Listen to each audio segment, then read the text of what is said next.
aku Zara Humaira. Assalamualaikum warahmatullahi wabarakatuh. Hai teman-teman, jadi kelompok kami, kelompok 3, lagi ada di Monumen Nasional yaitu Monas. Jadi kita lagi mengerjakan tugas sejarah. Nah, untuk mengetahui kelanjutannya, Let's get started. kegiatan kita ya. Jadi kali ini saya sedang berada di Monas. Monas adalah monumen nasional yang didirikan di wilayah Jakarta Pusat. Monas didirikan untuk mengenang pahlawan dan perjuangan rakyat Indonesia dalam merebut kemerdekaan dari pemerintah kolonial Belanda atau Kekaisaran Belanda. Pada tanggal 17 Agustus 1961, Monas diresmikan oleh Presiden Soekarno dan mulai dibuka untuk umum sejak tanggal 12 Juli 1975. Halo teman-teman, di sini ada gambaran pengakuan kedaulatan pada tanggal 27 Desember 1949.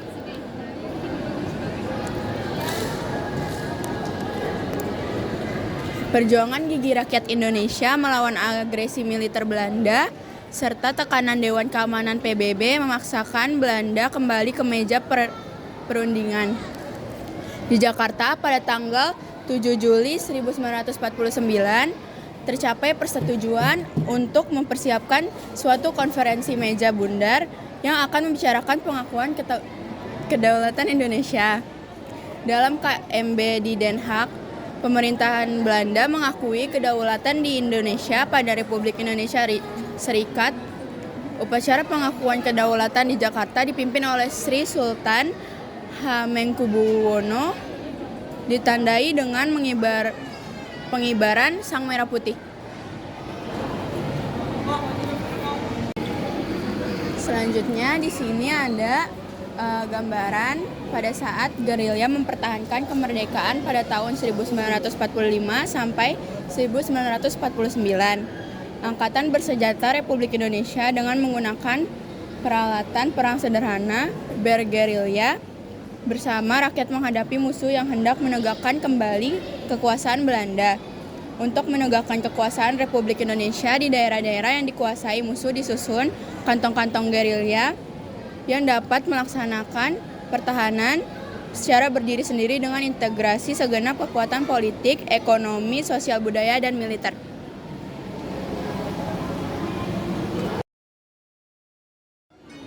Jadi, saya akan menjelaskan gambar pada saat proklamasi kemerdekaan Indonesia pada tanggal 17 Agustus 1945. Jadi, di sini ada mengetahui bahwa Jepang kalah perang, rakyat Indonesia baik para pemuda maupun para pemimpin pergerakan kebangsaan berpacu dengan waktu untuk mewujudkan cita-cita perjuangan, yakni dengan mengumumkan proklamasi kemerdekaan Indonesia selekas semungkin. Dalam pertemuan rahasia pada malam hari tanggal 16 Agustus 1945 di Jalan Imam Bonjol, 1 Jakarta, naskah proklamasi dirumuskan. Ditandatangani oleh Soekarno dan Bung Hatta pada tanggal 17 Agustus 1945 pukul 10. Soekarno didampingi Bung Hatta membacakan proklamasi kemerdekaan Indonesia.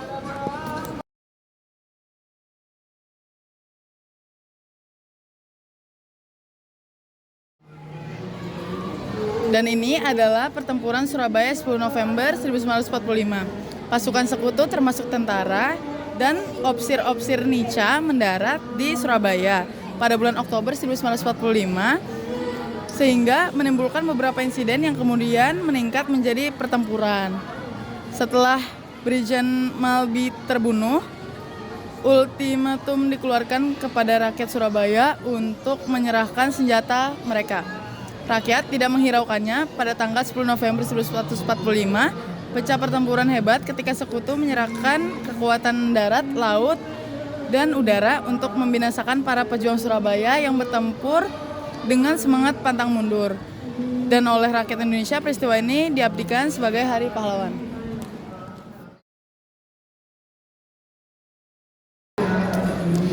Oke teman-teman, jadi di sini ada gambaran tentang Romusha pada tahun 1942 sampai 1945.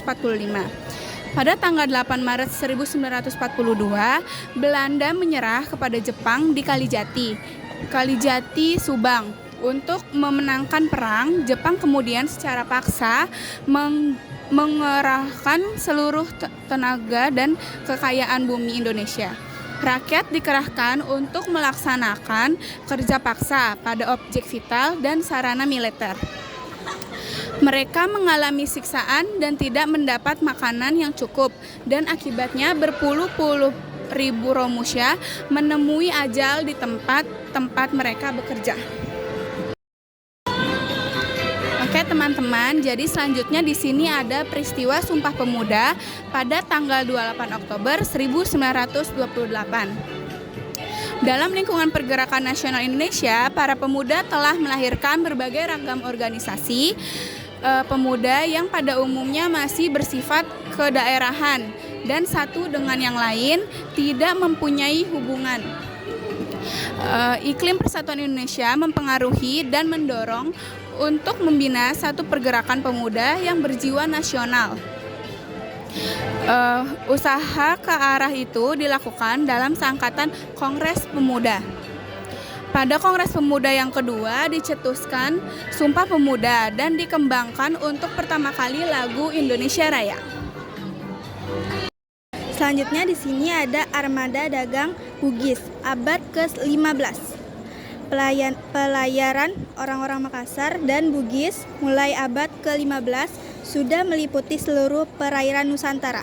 Gambaran tentang luasnya daerah-daerah yang dikunjungi terlihat dengan jelas pada tulisan tentang hukum laut,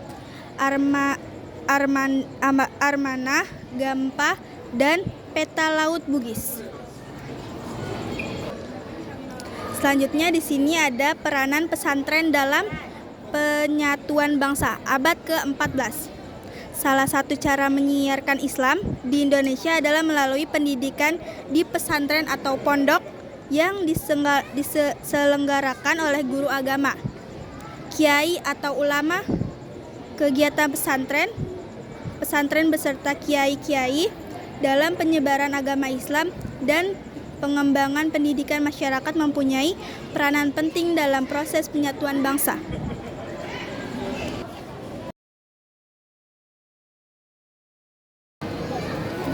Di sini ada Kebangkitan Nasional 20 Mei 1908. Politik kolonial Belanda tidak menghendaki rakyat Indonesia menjadi cerdas, karena hal itu akan membahayakan kedudukan Belanda.